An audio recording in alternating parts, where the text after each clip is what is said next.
Today, I'm going to be coaching one of our SEO boardroom members, Mike Forgy, who owns an agency, wants to get more clients, wants to scale his acquisition and land more clients using specifically LinkedIn. So we'll be talking about the best techniques to use, actionable strategies that work for me, how I scaled my agency to 7 figures using some of these acquisition strategies. And if you want to get more clients, if you want to generate more leads, if you want to scale your agency, make sure you keep watching. Let's go. Hey, Mike, how's it going?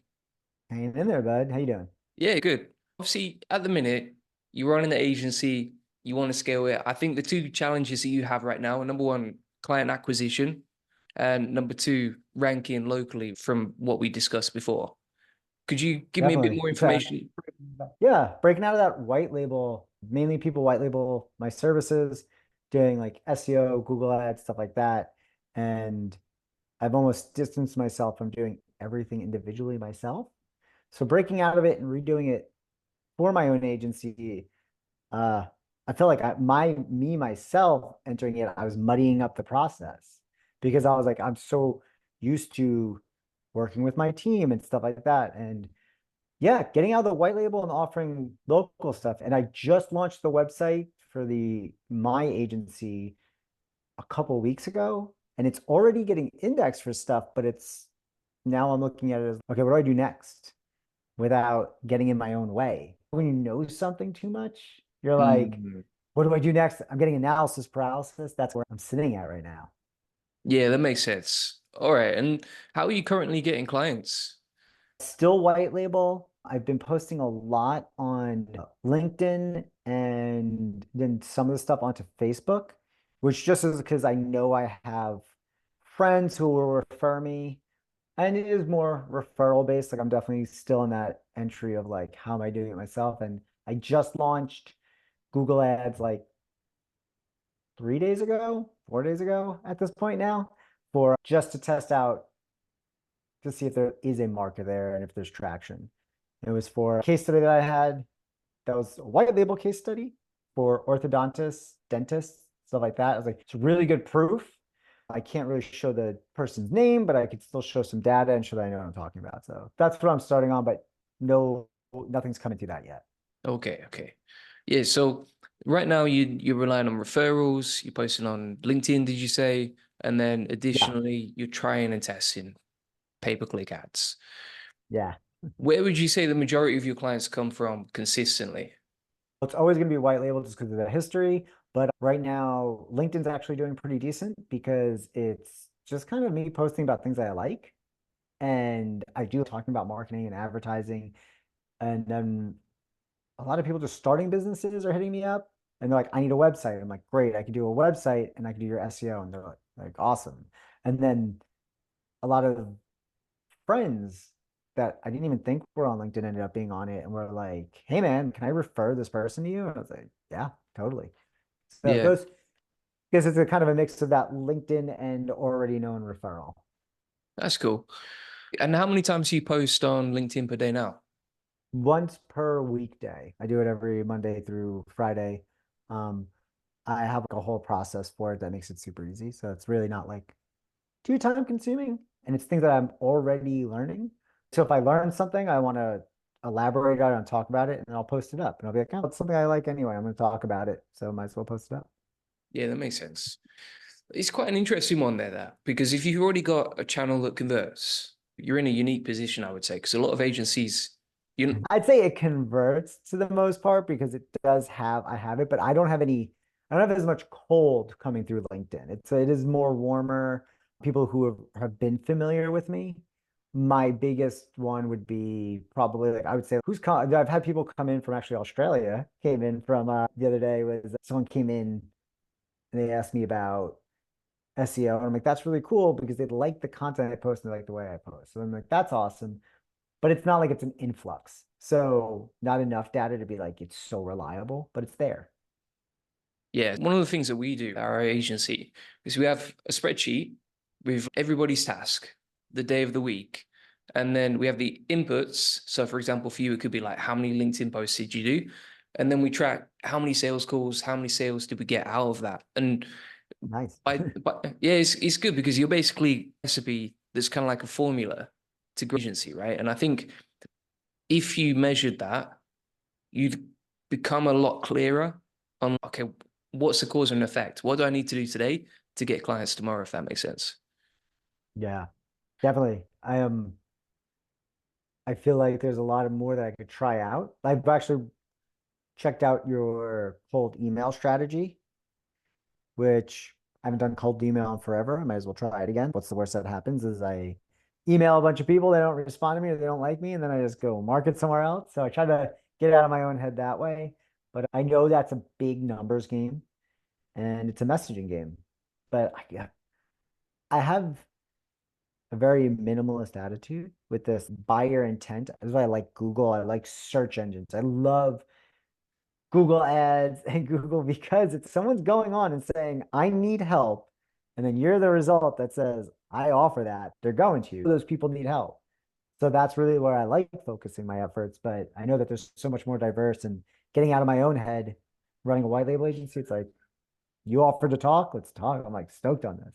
Yeah, So that's anything awesome, I man. could, No, really, you're active in the SEO boardroom, like you're posting often, you come with the good vibes. Like it's awesome having people like you in that community, man. I'm absolutely loving the boardroom at the minute. So, and it's good the to be able to boardroom, chat.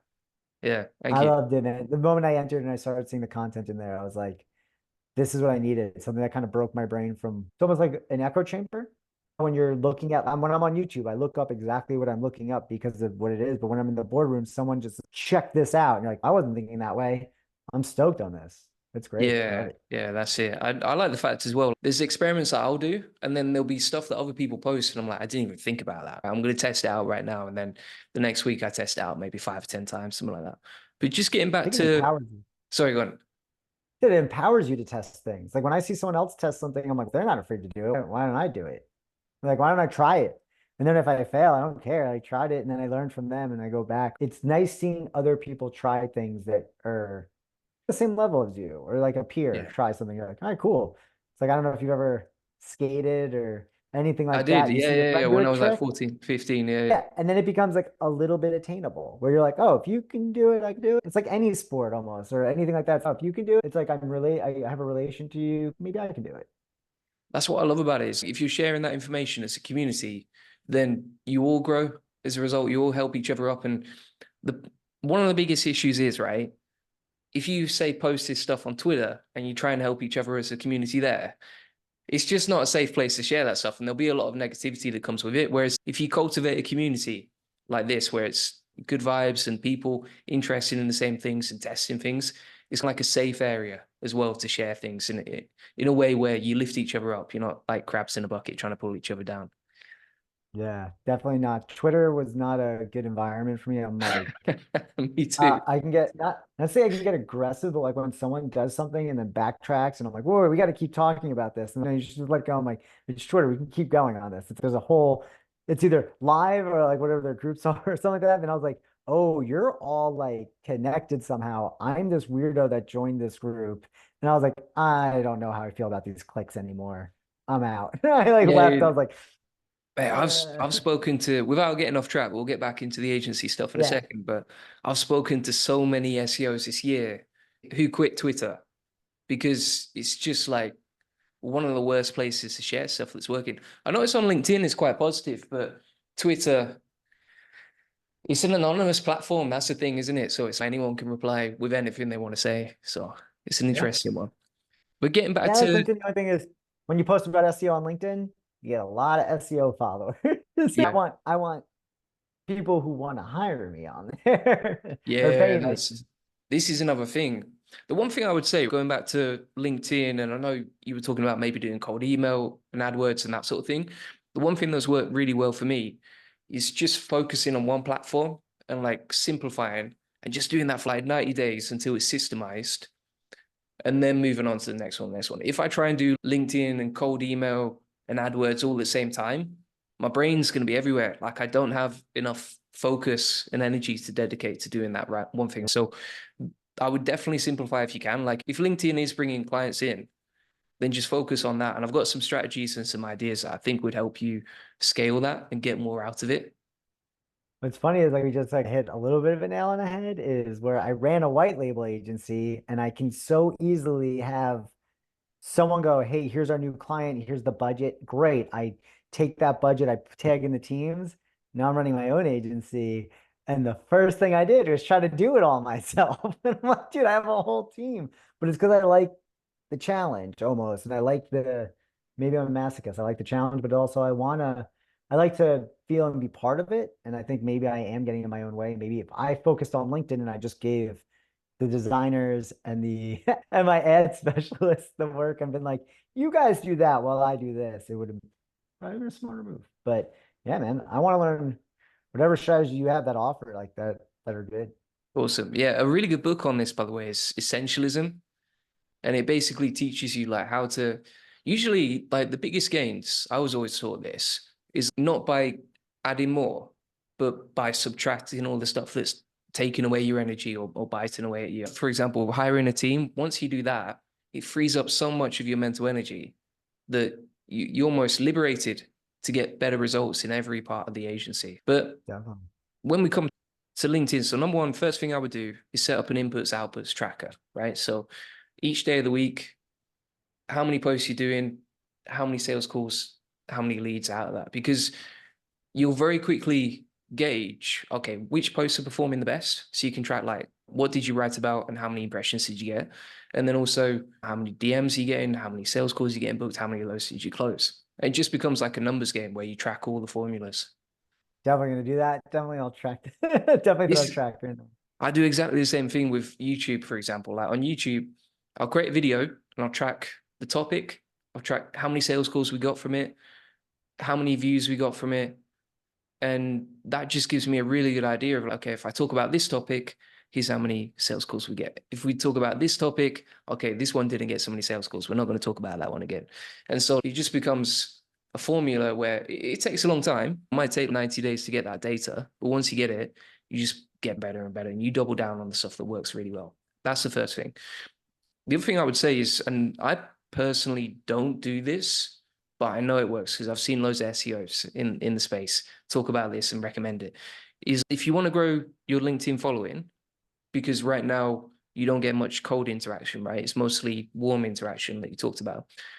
If you want to grow your LinkedIn following, one of the best things you can do is like find influencers who are already taking off, already getting a decent amount of impressions and reach, and comment on their post as soon as they post it.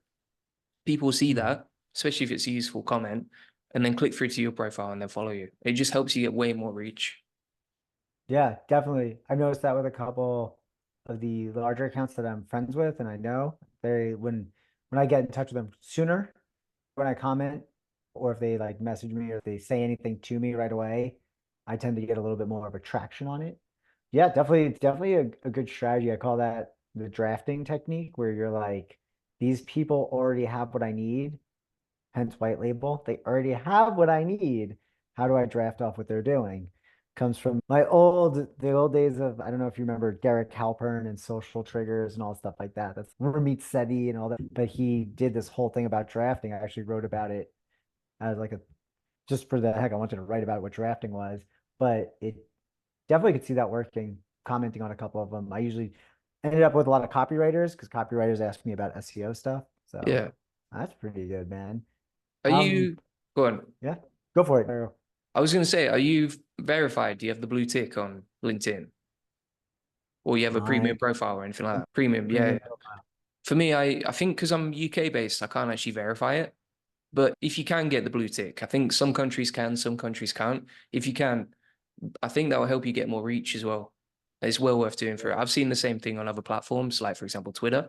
As soon as I got the blue tick, the impressions just, they doubled at least. Don't you pay for the blue tick on Twitter? Like just pay to have it? And then if you change Same. your name or anything, they take it away. You got to do it again. And Yeah, I don't change my name that often. yeah, I just I was born with remember it and like then I'm good to go. I remember the chaos of the blue tick for a minute. But you can, on LinkedIn now, they've introduced a new feature where you can just pay for the blue tick as well. And I think all these Mhm. platforms will because of AI, right? Because there's going to be so many deep fakes, so many fake people. It's like the only way to do this is check the passport and tie that to your social media profile or Yeah, check that the really ID. makes sense. Yeah. I didn't even think about it like that. They're going to be like, hey, blue tick this is like a real person versus AI. I always thought it was just like, hey, like I'm willing to go through a verification process. But yeah, definitely that versus AI. It's definitely a good way to look at it. That's pretty awesome. Yeah, definitely. So we've talked about, okay, focusing, simplifying, eliminating a lot of the channels and just focusing on one that works really well, tracking the inputs, outputs, commenting on other people's posts, getting the blue tick. The other thing that I think is like for you, if you want to get more cold interaction from people who are not SEOs, because I know exactly what you're talking about. Like on LinkedIn, happens on every channel. If you that personally, I don't sell to SEOs. Like I sell to agencies who sell SEO, but they don't know that much about SEO. They just want us to handle it. And so I would set up an outreach campaign on LinkedIn, and you can do this manually or you can automate it. There are two different ways to do it. But basically find out who's my specific target market, what do they look like, put all the filters in place on the search, and then set up an outreach campaign to all those people on the list so you connect with them. Because once you've connected with them, they're going to see your content, they might DM you, they're going to get warmed up at least, and it's going to grow your reach. Because if they like it, it's going to grow to their network and so on and so forth. That's how you grow really fast, I would say. Yeah. I'm doing a couple with an automation to help me get to like my ideal client personas. I built those out, which were really good. Learned a lot about Sales Navigator and how to like really niche down. It blows my mind a lot of these searches that are just like, hey, we gave you exactly what you want, but for some reason we snuck in these random things and you got to find out how to get them out of there. Yeah, Like if you 100%. look up, I only want presidents. For some reason, they're like, you wanted like the assistant to the chef in that building. And you're like, where'd you get that from? But yeah, that one's a good one. I like to do for that. I usually like to view the profile, wait a little bit, get another view and a like on something, view the profile, then send a thing like, hey, I just checked out your stuff a couple times. I figured we'd contact, blah, blah, blah, and just start the conversation. I definitely beat around the bush a lot more than I think I should, though. I'm not sure if I should be as aggressive or if I should be stuff, but I'm like, sales, I'm used to, honestly, a lot of my sales are just like a lot of easier conversations. But being white label, somebody else always did my sales. So there's Fun. a few ways, like what I'm constantly doing on LinkedIn, because I test these outreach things as well. That's how I grew to like nearly 15,000 people on LinkedIn, is just testing loads of different messages, running different outreach campaigns to different audiences. And it's like cold email where you test, okay, what's the response on this message? Does this work better? Should I go soft or should I go hard? Do people respond well to so just a general message, like I'd love to connect, or is it something where I have to push like a free opt-in? And I think you just test and get the data from that. What I usually do though is it'll be really soft in the message. Usually is, hey, would love to connect. And then they'll connect and see the content. And that's when they'll finally DM me. Just test what works. And the other thing that I would say is you've got the premium profile on LinkedIn. Do you already have the appointment button set up? Yeah, I don't use request. I have a services request or to request services. I don't let people book on my calendar. I hate when I'm like sitting there and I'm like, all right, cool. Now I gotta figure this out. I want to talk to you first because I do get a lot of people. Like I've had people book on my calendar that are like, hey, Mike, yeah, let's do this. And they know how to fill out the forms and everything. And then I get it on and they're like, you want to pay to be at our like exhibit? You want to pay to be an exhibitor at our thing? And it's like, you just knew how to answer all of my questions to get directly to me. And I'm like, okay, it's annoying you ate up my calendar. But definitely I could use like high level, like I have high level, I could use that to verify more.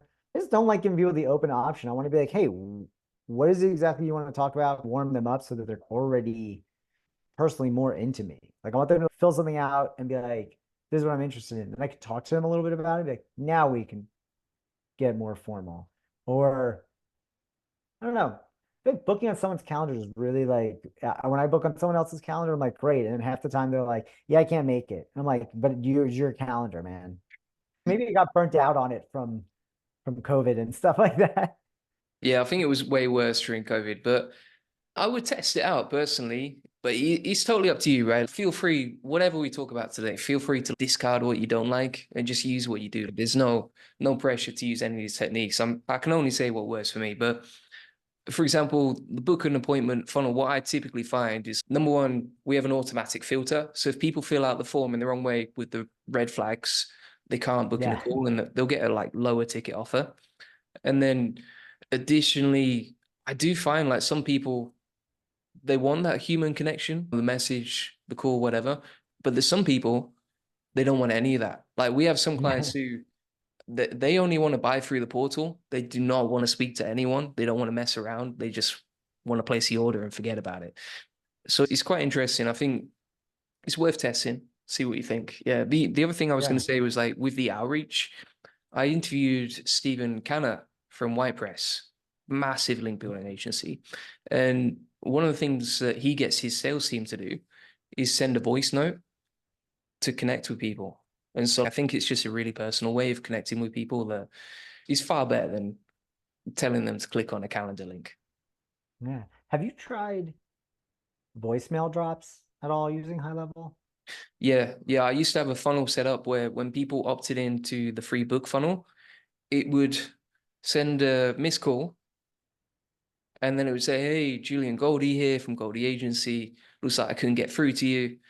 Listen, if you want to book in a call or if we can help you in any way, let me know." And then people were like, "Oh, I missed Julian Goldie's call, but I got a voicemail from him. I'll book in a call again now." It works really well. People are Yeah. impressed by that. Yeah. I looked at a couple strategies of scanning data, finding people who have bad rankings, leaving them voicemail drops, things like that, which has worked in the past for me. I haven't done it in a while, but hey man, you don't even rank in, or you're missing a website, these bad reviews. I can fix this problem if it's annoying you. And you can't sell people something that they don't want. So it's, if you're like, hey, if you don't want a website, it's totally cool. I was just wondering if it was something you're interested in. And they're like, yeah, maybe. Like, see, it's Yeah. like a hook because they might just be like, listen, the guy, the developer never finished it, or I'm annoyed and they have bad taste in their mouth, or maybe it's not connected. There's things like that that I think kind of help because you at least know there's a problem. Yeah, I think I've also taken a lot of these courses that people have been like, do it this way, do it this way. And I'm like, analysis paralysis. I'm like, if I would just reach out to people, just making the action definitely helped. Yeah, There's that's other like LinkedIn posting for 90 days definitely got me noticed enough to get some clients. But it was because I was like, I'm gonna keep posting. I enjoy it. see, this is what I like about tracking the inputs and outputs, because I know that it's all action based. And I know, for example, I'm taking action because I can see the amount of posts being sent each day. And then Mhm. if I want to potentially double the output, say, okay, double the amount of clients or sales calls we get from LinkedIn, then I'm going to double the inputs and take even more action or get my team to take even more action. I think that's one of the best ways to do it. One of the other things I Nice. was going to say was like for posts, and this isn't for everyone, but this works for me, is I'll create these posts with an opt-in that leads to booking in a call. And it'll be something like, if you want to learn the 5 best ways to generate a topical map, I've created this SOP plus a free AI SEO tool. Just comment yes below to get the tool. When they comment, it will spread to their network. Then those people see it. Some of those will comment yes as well. And then you can get loads of engagement by doing that. And also, when you send them the link to opt in, you've got their email address in the funnel, right? They've already entered the funnel that way. So this works really well too. Nice, man. Are you finding any particular, obviously YouTube is big for you. Are you finding any social media in particular, like any outlets that are the best for you besides just like YouTube? I know that's like a very big one for you. Are there any ones that you like in particular? I've used LinkedIn for years and years. It is a good platform to get clients if you can reach the right people. If you're just reaching link builders who are trying to sell you links, worst platform in the world, you'll just get spammed all day. But if you reach like on a corporate level, this works really well. If you look at people like Ferry Cazzoni, he's absolutely nailing it on LinkedIn, like getting a lot of reach. And he's one of the people actually I would study and look at. But yeah, YouTube is great. All these platforms work. Like what Yeah. we do each day is we see like where our sales calls coming from, and we can see okay, it's someone coming from the website, even though that got the index, which is weird. Someone coming from email, someone coming from LinkedIn. Most of it comes from YouTube. We get a lot from Facebook ads, but this has come from 7 years of just building out one channel, then another channel, and gradually becoming better at marketing along the way. I understand that there's like also this, I do obviously search and optimization. I do a little more holistic because like I have the copy teams and stuff like that. I do the thing. I actually, link building is the one that like I did when I was a publicist. And then understanding it is when I started doing it, it was great. And then I outsourced it for so long, or like I would be like, hey, follow the strategy, whatever. When I got back into it, I was like, oh, I hate doing this. I forgot how much I hated it. But especially being a publicist was like when I get the same thing, I'd be like, oh my God. But packaging your services, like as you do the backlinks and stuff, are you finding that a lot more clients want a solution to a problem like backlinking, which you're doing agencies, or if it's a business, I do local businesses. A lot of my businesses are either like service based, that they're going to be real estate agents and um, contractors, home builders, stuff like that. And then I also have the dentists and banks, CPAs, what else? The landscapers. I have all a variety right now. Packaging things versus like selling. I see like tiers is like SEO and then the niche of like backlinks or creating content or website management. Those are all like variations. But then there's also like SEO local marketing, which could be like I manage your website, your Google business profile, and your Google ads. What do you I'm in this level right now. I do the full SEO, but my want to sell this. Do you find scaling is just better with doing that one niche thing?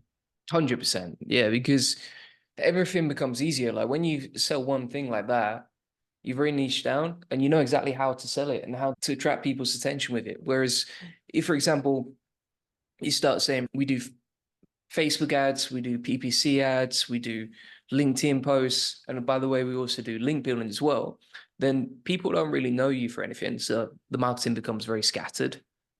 And it's quite hard to really talk to your audience in the right way because typically what I find with marketing is consistency, right? If you look at every single YouTube video that we do, it's like booking a sales call, booking a call, booking an SEO strategy session, like every single one. And eventually people will do it after watching 5 or 10 videos.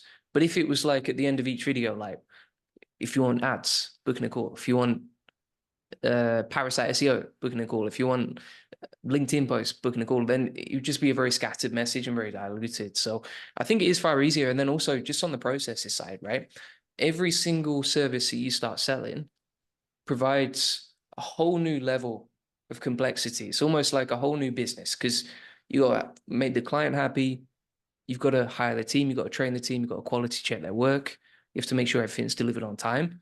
And that's not just for one thing now. That's for one, two, three, four, five things. And so it becomes very messy. I would highly recommend, if you can, just focusing on one service and selling that.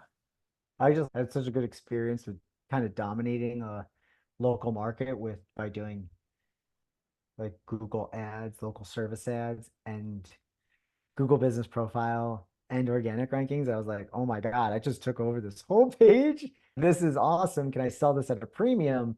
But then I was getting a little worried that I was like, am I focusing on dominating the whole page too much? What if I can't deliver that? And what do I really want to do in this? So that was something I want to brainstorm. And I was like, I never really asked anything. You're actually the first person I actually asked about. I know you're supposed to niche down to scale up because it's easier, but I was like, oh, I never thought about asking somebody like, this is something that someone wants? Is it a whole local domination It's, service?